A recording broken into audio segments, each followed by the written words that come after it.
Good morning. Welcome to the Vashon Island Unitarian Universalists. My name is Beth White, and I will be your service leader. And congratulations to all of you for springing forward.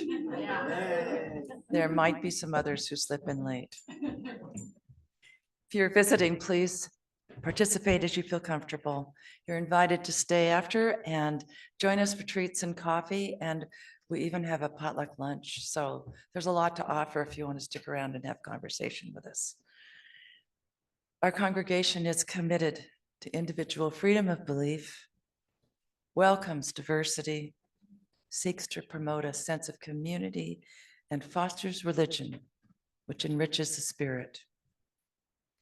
We are a mostly lay-led community, strengthened and enriched by weaving together the volunteer contributions of members and friends. Our community is supported and guided by our minister, Reverend Victoria Poling, who was here today. As we begin our service, let's take a moment to take a breath.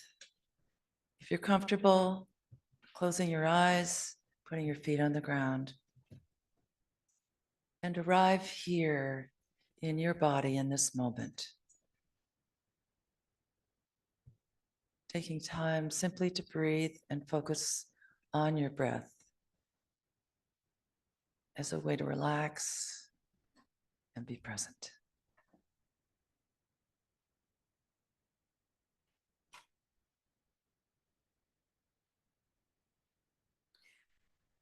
We acknowledge that we are in the traditional homelands of the Swabash Coast Salish Native people. Puyallup people have lived on and stewarded these lands since the beginning of time and continue to do so today. We recognize that this land acknowledgement is just one small step towards true allyship and commit to uplifting the voices, experiences, and histories of the indigenous people of this land and beyond. I would like to read to you a piece of our Covenant of Right Relations, which was written several years ago and can be found on our website. It is fabulous. I just reread it recently. And if you want to sort of get to know who we are again, go online to our website. I'm not big on going to our website, I'll acknowledge that. But recently at a meeting, I went on twice. And I found a letter of our history written by a former member who's since passed. And I reread our Covenant of Right Relations. And it is very meaningful. And I'm going to read you one piece. We preserve the safety of our community. For our aspirations to be fulfilled, our community must be a place of safety. To this end, we respect healthy boundaries, maintain appropriate confidentiality, and commit to policies and actions which preserve a safe environment. Whoever you are, whomever you love, however you arrived here, you are welcome. I'd like to invite Stormy Love to come forward to light our chalice.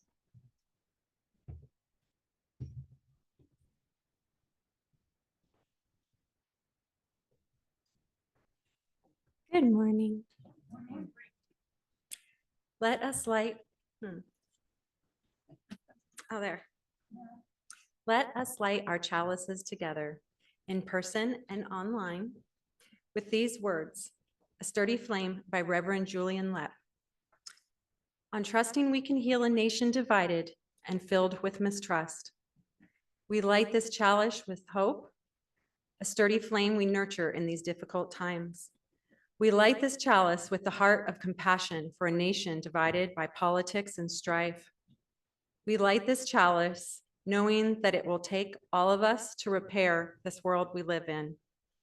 May we find rest, compassion, and the hope that we need to nurture ourselves and each other. May this sturdy light remind us of the people we can be and the difference we can make in this world together.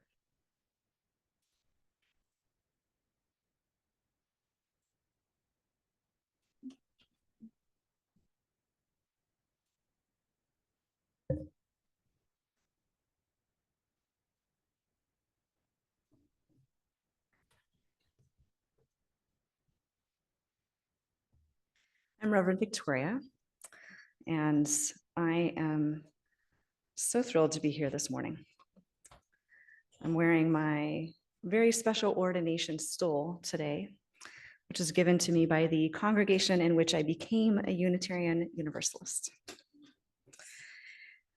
Our opening words are two quotes, short quotes. The first is by Barbara Lefebvre, and this is from a book called Becoming, which is a guide to young adults in Unitarian Universalism. We are whole, even in the places where fear invades our life. We are whole, even in the places where fear invades our life. The second quote is by Reverend William Sloane Coffin. Faith is not believing without proof, but trusting without reservation. Faith is not believing without proof, but trusting without reservation. Please rise in body or spirit and join me in singing hymn number 360, Here We Have Gathered, in the Great Hymnal.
Non-binary siblings.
There's a joke in Unitarian Universalism that when we sing hymns, it's a little slow sometimes because we're looking ahead at the words to see if we agree with them.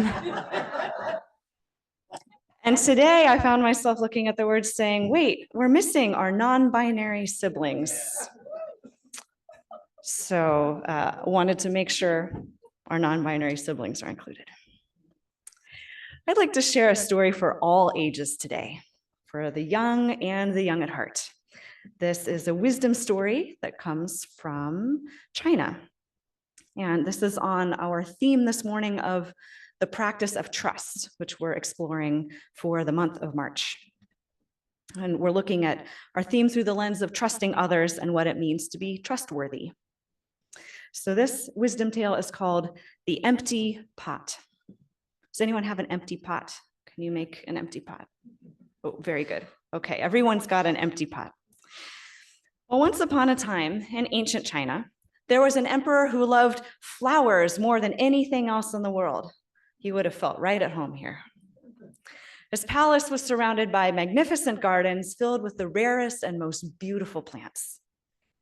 As he grew old, the emperor began to think about who would come after him because he had no children.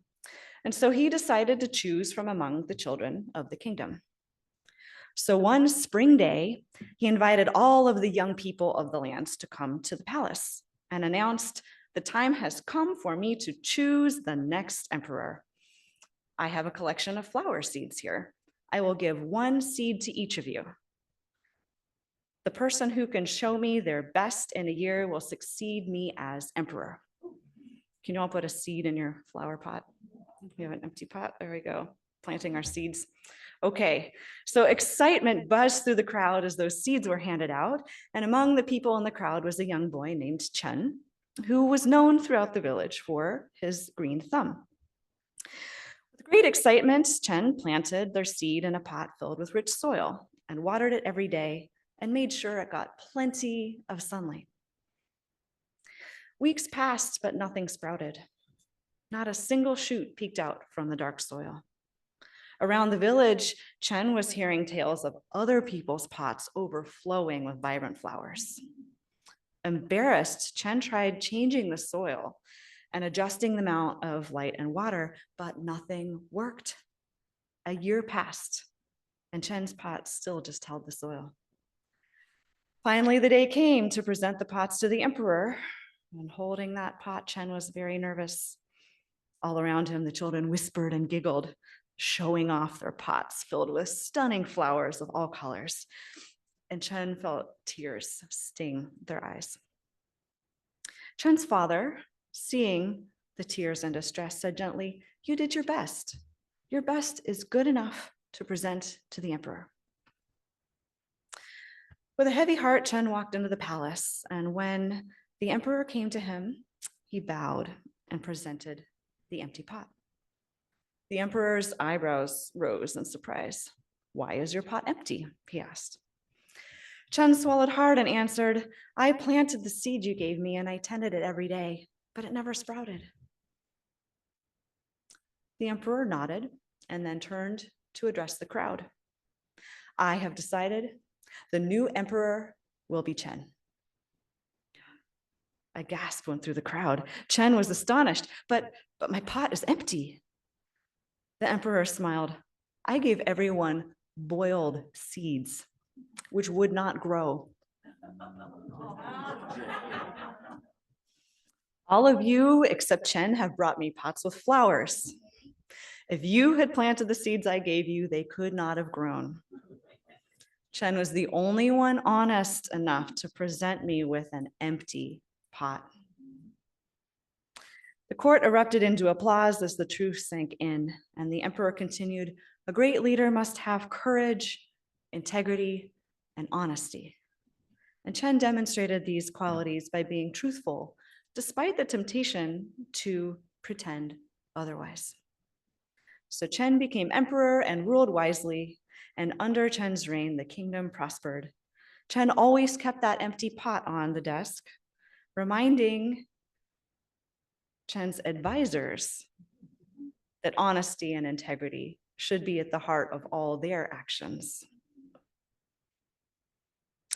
This story carries a powerful message about the courage it takes to be trustworthy and tell the truth. It's also an important reminder that we can trust people to work hard to be honest, even when it's hard. There's some other takeaways here about the behavior of emperors, but we'll get to that later.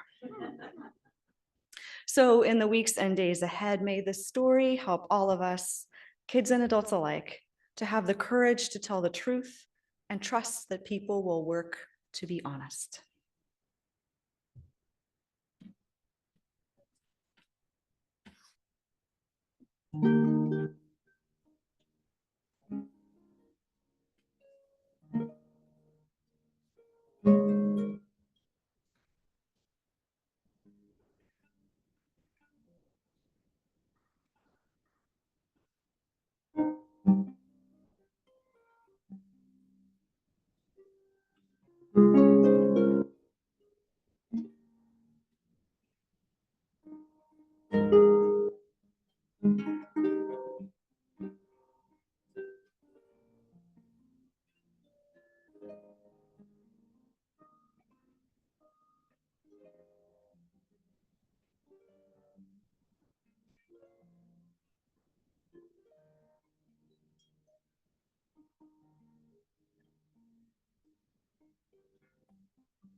I'm thrilled to be reading you the next two readings by favorite authors of mine.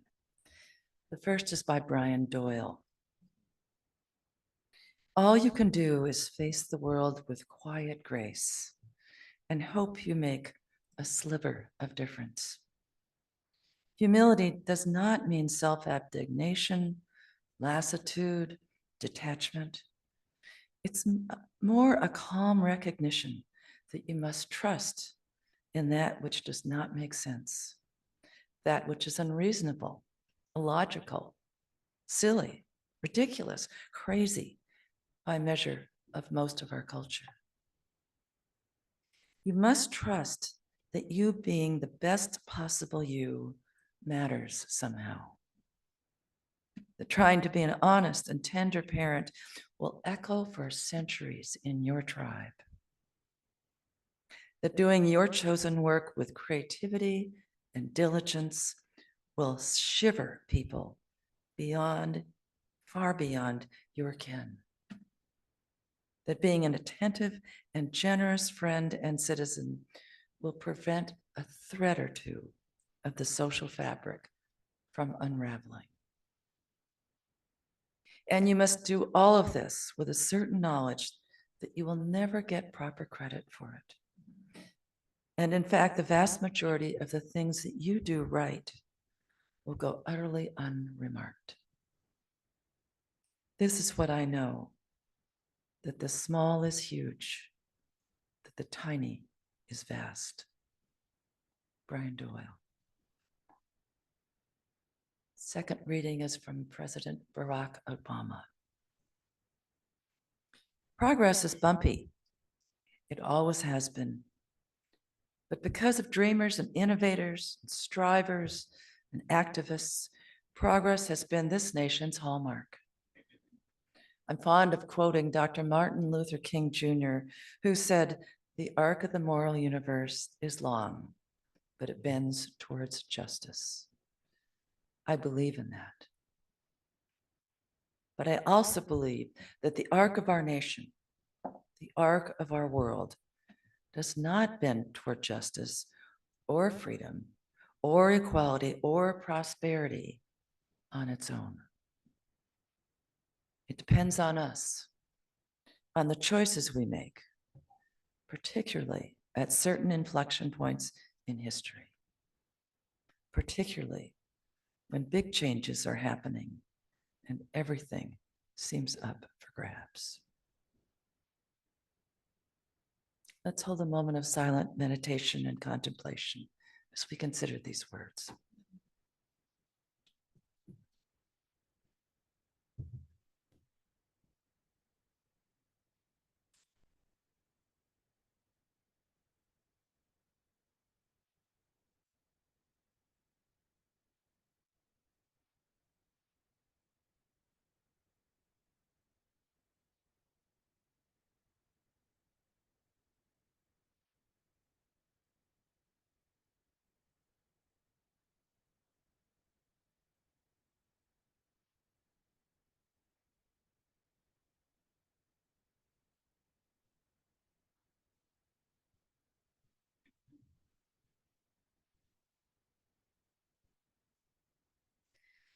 In a time when things seem up for grabs, it's especially challenging to consider what we trust, who we trust. And as we heard in our Time for All Ages story today, part of building trust is to be honest and authentic with each other, to admit when the pot is empty rather than pretend it's full. How many of you, in listening to the story, felt a pang of empathy for the shame and anxiety of our young gardener? Yep. Showing up with an empty pot. Yeah, that was hard, wasn't it? Very brave. And also, I want to turn that story upside down. Who is the emperor to create a situation to shame the people? And not just the people, the children. In what world is it just that the emperor destroys seeds by boiling them just to test some ordinary hardworking folks to see how hard they'll work for power, for a job, whether they're willing to compromise their own ethics for it, to lie even in hopes for a better life and income and influence? What if the moral of the story is to watch out for would-be emperors who create arbitrary rules and loyalty tests, who convince most of the people that obeying their rules could lead to a better life? Honesty and trustworthiness save the protagonists in the story, but to me it's a hollow victory because the gardener isn't liberated, isn't free. Gardner Chen has only moved up in status in a system controlled by the few, by the one. And that is why we no longer have emperors and we have a democracy. Sort of, okay. Well, I'm concerned that some people in our country, many people, are following new rules out of shock, perhaps, or confusion, or a little bit of resentment, revenge. Maybe in hopes of preserving their status in a system where the new rulers are creating fear and chaos. And some law-abiding citizens are making agonizing choices to participate, letting go of employees they work with. And why? Believing that they might be safe for a moment. These are hard choices. I want to return to this idea of honesty and that building trust is still rooted in showing up authentically with our values. We build trust not by following arbitrary rules, but by naming the injustice and discovering who shows up in solidarity. Who shows up in solidarity? We build trust by showing up with our gifts. Some of us are careful creators of legal arguments.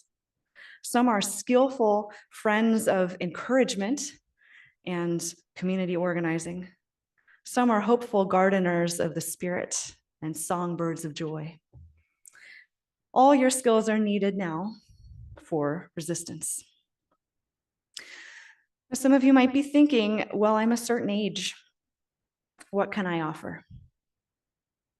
Though this moment calls on us to act, using our emergency preparedness skills, this moment also calls on us to look to the long game and to take the long view, that long arc that bends. And the longer you've lived, the more you know probably about the long game. And that is to tap deep into our roots and trust the process. to drink from a wellspring of courageous ancestors who resisted oppression, and to clarify our common vision in this moment, in this time. At Vashon Island Unitarian Universalists, we are kicking off our stewardship season. Yes, that means the pledge drive. And this is a time when our community remembers our vision and goals, who we say we are, and where we say we want to be going together, where we remember our right relations covenant that says so much about who we are, because that is what inspires our commitment. Our vision moves us to consider our values and our priorities and the level at which we can pledge to give to our community, whether that's time or talent, whether that's simply showing up today because we can show up. Many of us are deeply aware of the need for sustained vision and commitment to democratic process right now. And the UUA's community organizing arm, Side with Love, which I introduced last month, there's a little poster on the wall. Side with Love notes, we are witnessing the consolidation of power in the hands of the few instead of the many. Democracy is a process and a practice that is grounded in our values of interdependence, that affirms the inherent worth, the inherent worthiness and dignity of all. We are the majority, but it will take organizing our communities to harness our power, to defeat authoritarianism and build a truly multiracial democracy. One of the beautiful callings of congregational life is that this congregation here is a learning ground for democracy. This is where we organize to build a multiracial, multi-faith democracy. This is where we use inclusive democratic processes to make decisions in our congregation and our Unitarian Universalist Association of member congregations and in society at large. And many of you have lots of experiences with this. Who here served on a committee before? Oh, look at all those hands, right? So you can share what you know, and you can learn new approaches from others, and you can even mentor new people into these roles.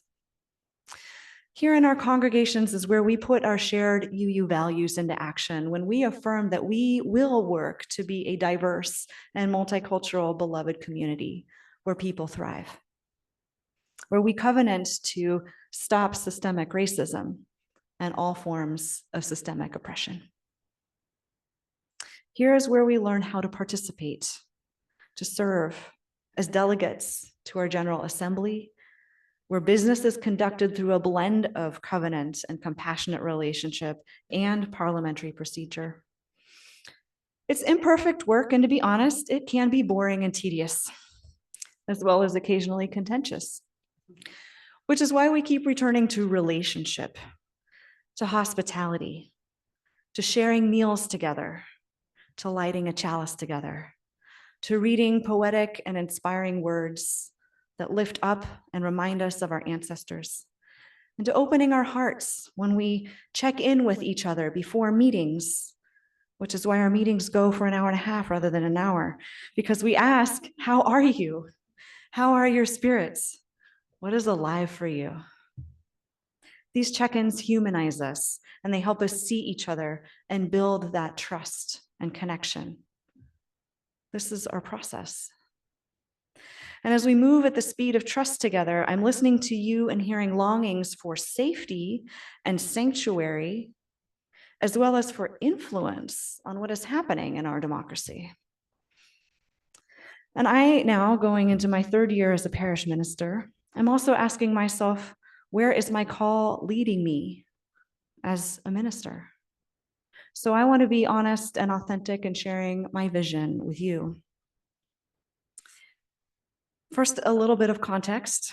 As a middle-aged person, I'm deeply aware of what our 2020 UU Commission on Institutional Change reported, just that new generations face a bleaker future than those who are now at the end of their careers or in retirement. because income inequality affects younger people disproportionately. Many new generations no longer expect to achieve a higher quality of life than those before them. There's a new level of despair, which brings more people into our congregations and communities seeking a sustaining faith. And this is, in many respects, true for me. I don't expect to have a higher quality of life or a longer life than my parents. Though granted, my mom expects to live to be 105. So there's an expectation there. But I do expect to be able to live as my authentic self to the best of my ability, and to be able to build strength and community through diversity, where we can be together with a unity of purpose, to be part of a sustaining faith. And that's what I find here in my work as a UU minister. People are coming here seeking a faith that affirms the words of Theodore Parker, which is, democracy means not, I am as good as you are, which feels a little defensive, but you are as good as I am. You are as good as I am. Will you say it with me? You are as good as I am. And I'd invite you to turn to a neighbor, preferably someone you didn't arrive here with, although that's okay, and say it to each other. You are.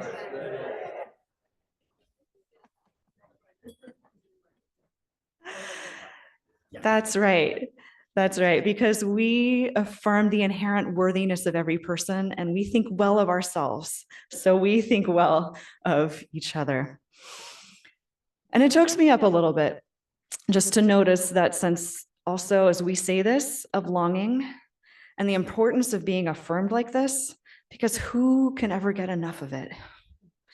So let's affirm, you are someone I can be in solidarity with. You have a spark of the divine within you, however you understand that. And you have a still small voice within that calls you onward.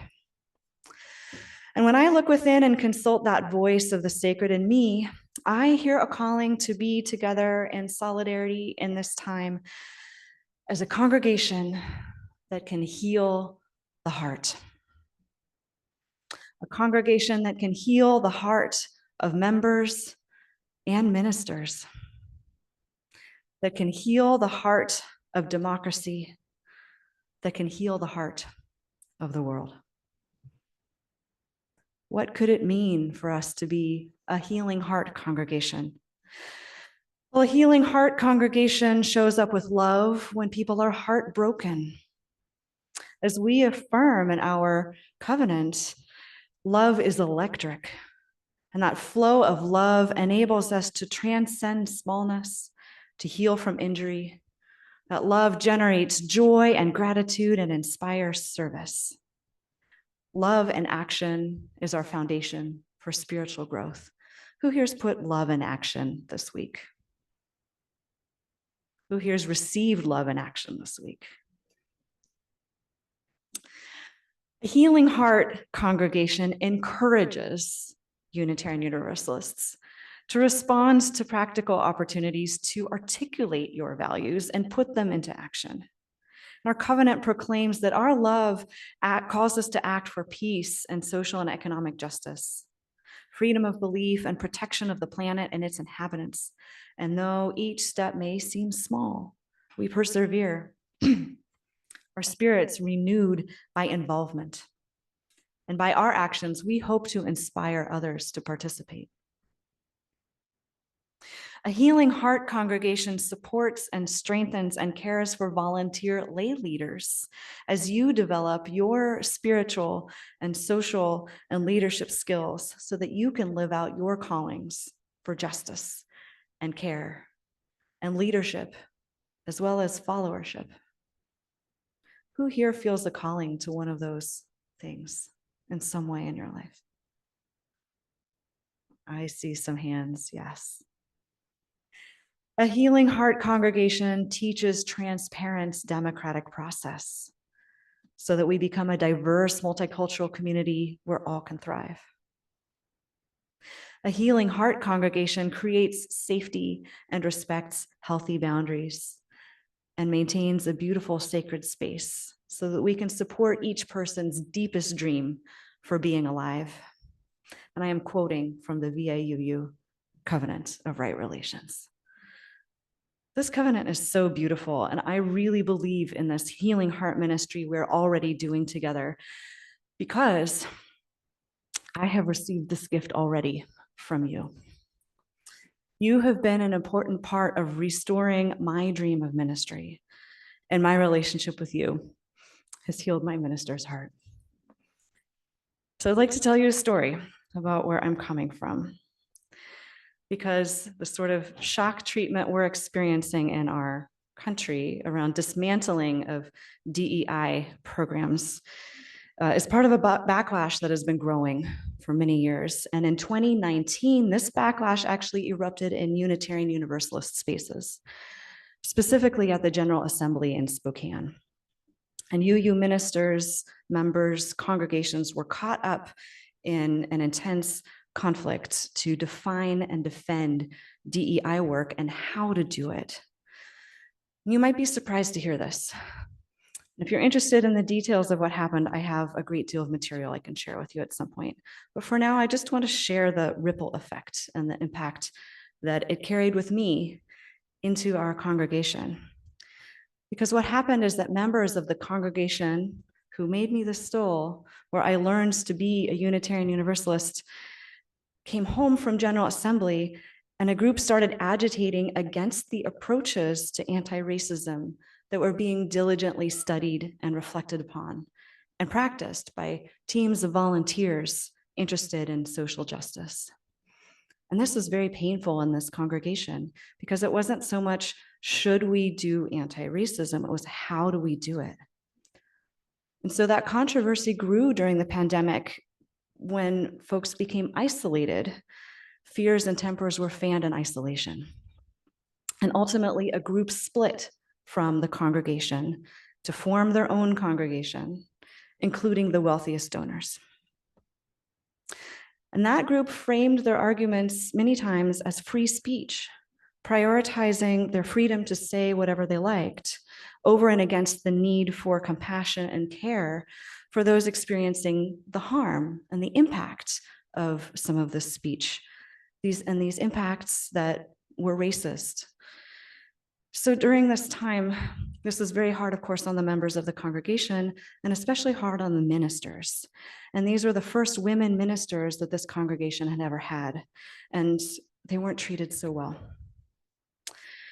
Now, church splits happen around social values all the time. This is actually how Unitarianism and Universalism came into being during the abolitionist era. Those who became the future UUs were moving in the direction of abolition. We're moving towards pluralism, moving towards valuing the worthiness of all people. And there was resistance, and there was backlash, and there was a split. So in our country today, as an UU, we're wrestling with how to do anti-racism. And because we're interdependent with the web of all life in the United States, we here are affected by these conflicts in the country, and we participate in them. So my story is that as a minister in formation, graduating from seminary in 2020, I was devastated and heartbroken. How could the split be happening at my church? And it turned me away from congregational ministry.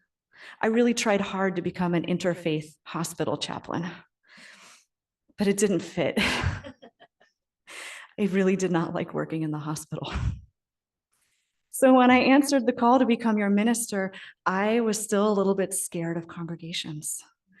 And I anticipated that I would share the experience of my colleagues who had become worn out and burned out, suffering from stress-related chronic health issues, even having been in accidents brought on by stress and distraction. And what I experienced here is the exact opposite. As you show up to Sunday services, anticipating love, anticipating joy and delight, bringing a sense of wonder and hope, sharing your joys and concerns, I have felt the love again. And you have brought your love here, and my heart knows what to do with that love. My heart knows to love you back. So my trust in the healing heart of ministry and in UU congregations has been restored here. So this is why I believe in you as a healing heart congregation, because I know you can do this work of healing hearts with each other on Vashon, in your families, in our democracy, because you already have. You healed one, and as Barack Obama said, it takes these small steps. And as Brian Doyle said, you never really know what happens, and you don't always get credit and recognition, so I want to give you credit and recognition.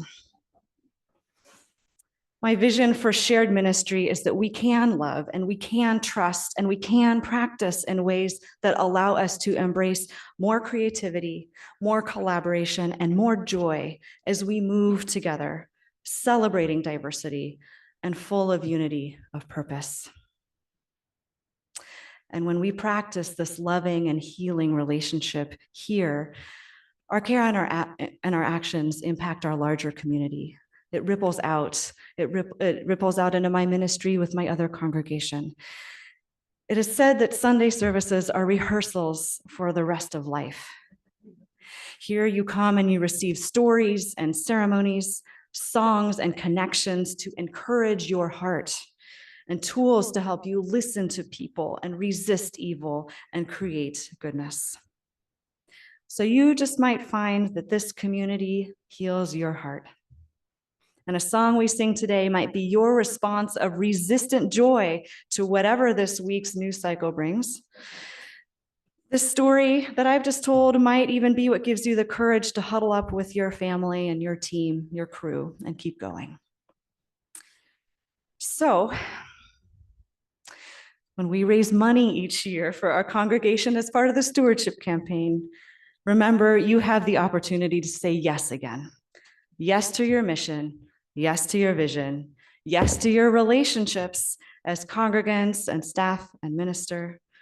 Yes to your relationship with the mystery, the ineffable, and the holy. And when you say yes, you don't know what will happen next, but you can trust the process and keep building that trust when you share a vision and are moving together in the same direction. I trust that you'll find your yes today, this month, as you consider how participating in this community grows your gifts, grows your love, grows your contributions to the world. May we be a healing heart congregation. May we trust the process. Amen. Please rise in body or spirit and join me in singing hymn 128, For All That Is Our Life, in the Gray Hymnal.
Before we go to joys and concerns, I just want to acknowledge what a beautiful sermon that was. So inspirational.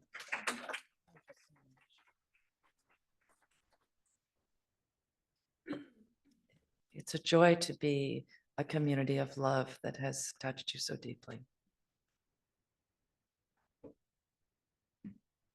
We'll now be recording as we finish the service. As members and friends of the Vashon Island Unitarian Universalists, that is a mouthful. We commit to supporting our congregation. Financial resources help us to pay speakers and staff, support our social justice programs, and maintain our building.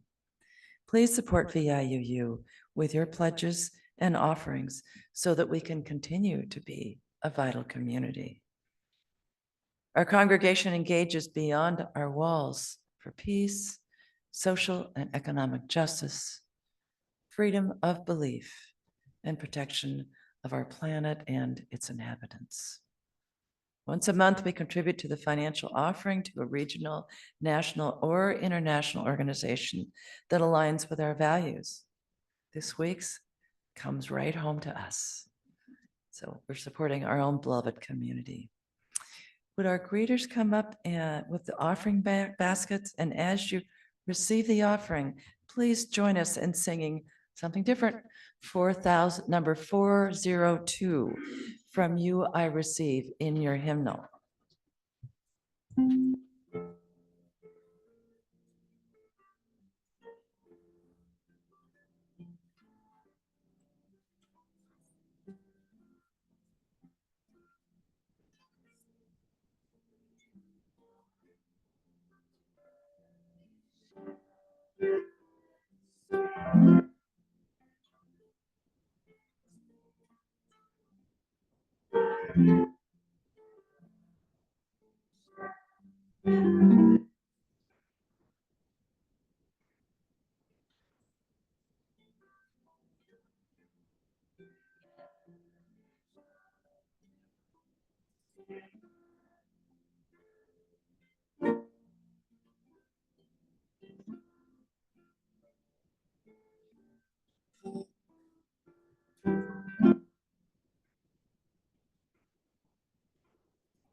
Our chalice extinguishing words are adapted from the Blessing of Trust by Reverend Scott Taylor. We have gathered today to receive the blessings of trust. May the relationships in this room remind us we do not have to depend only on ourselves. May the quiet we share help us heal and renew our faith in that still small voice inside. May the music sung inspire us to hold tight to the restorative rhythms of the world. May the words offered remind us that we too have a voice, one that must be trusted and shared. With our hearts open, let us go forth.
It's beautiful.